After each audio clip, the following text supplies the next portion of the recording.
Hello, today I'm going to be getting wet and getting my GoPro camera in the water. Finally!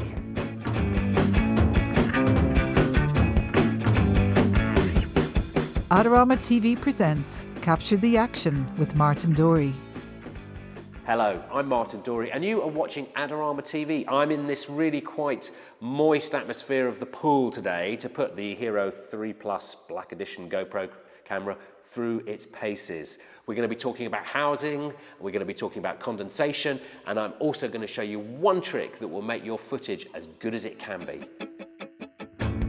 Martin Dorey here. Don't forget to check out Adorama's latest competition to win some amazing prizes.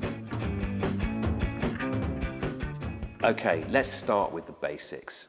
Your camera isn't waterproof, but you knew that, didn't you? Okay, and that means you need to keep it dry, and that means any drips, any splashes, or putting it in the pool is gonna kill it.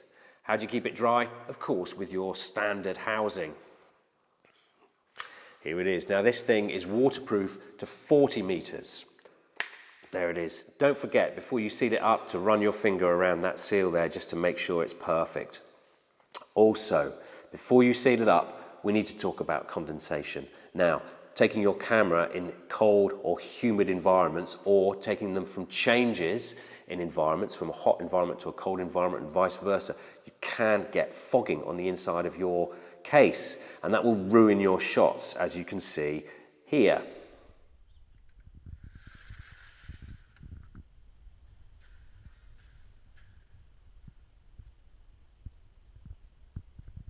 Basically, the fogging occurs because moist air will get trapped inside the housing. After all, it is a sealed unit, and if you have a temperature change, well, that moist air will then condensate on the front of the housing, causing your fogging. One way of getting around this is to make sure that the camera and the housing are really dry before you put the camera in. So that would mean taking it out of a moist atmosphere like this, drying it off with a hairdryer maybe, putting it back in, sealing it up, and then bringing it back in here. Something else you can do is use one of these.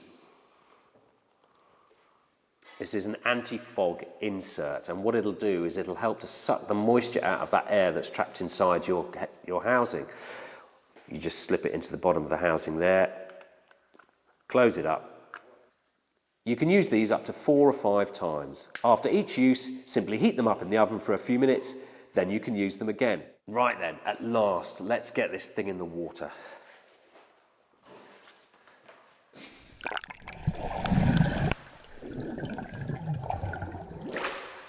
Right, okay, now we're in the water. What's the first thing you're going to notice about the camera? Well, I'll tell you. It's not going to float. And you could be saying sayonara to a very expensive piece of kit. Bye-bye. So how are you going to avoid losing your camera in the water? Well, one thing you can do is to use one of these, a floating handle. It really is as easy as it seems. Got a hand grip as well, so it's really handy for that. And if you lose it, it's gonna float and you are gonna be able to find it, we hope. Of course, I wouldn't recommend using it without the wrist handle, but it'll give you some great shots.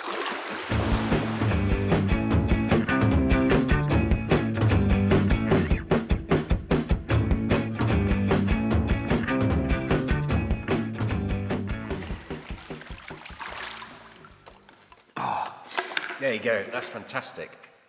But what about if you're mounting your camera on a board, surfboard, wakeboard, anything like that? What happens then?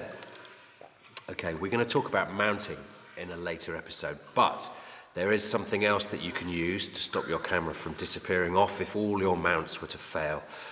And it is this little thing here. It's a floating backdoor mount. Very easy to use. Simply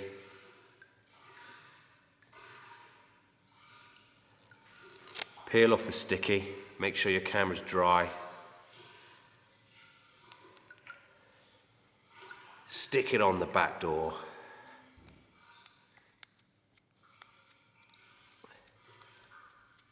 like so, and then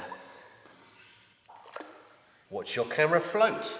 How about that? No more lost cameras. Okay, so we've got one final thing to talk about, and that's lens spots. This is really important. See these little droplets of water on the lens? They might not look like anything, but they will completely ruin your shots. More likely than not, they're going to be over someone's face, ruining the whole thing. Why does this happen? It's down to water surface tension, which forms droplets. Now, the way to get over this is to break the surface tension, so to create a really glass, smooth finish on your camera by using a water repellent. You can buy them from car repair shops. Another technique, which is quite rough and ready, but very cheap, is to do this. Lick your lens, and you will create a microfilm of spittle on it, and that will hopefully keep your droplets away. There you go. Away we are.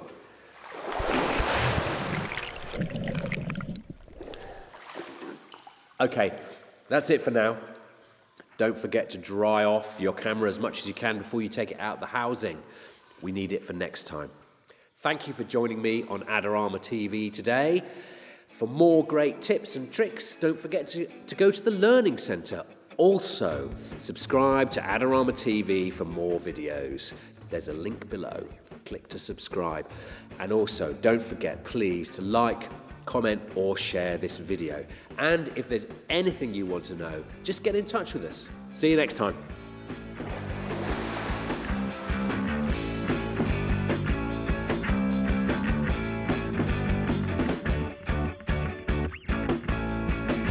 Do you want great looking prints at low cost? Be sure to visit our easy-to-use online printing service. Adorama Pix has professionals who treat your images with the utmost care that you can count on. For a quick turnaround on photos, cards, or albums, use adoramapix.com.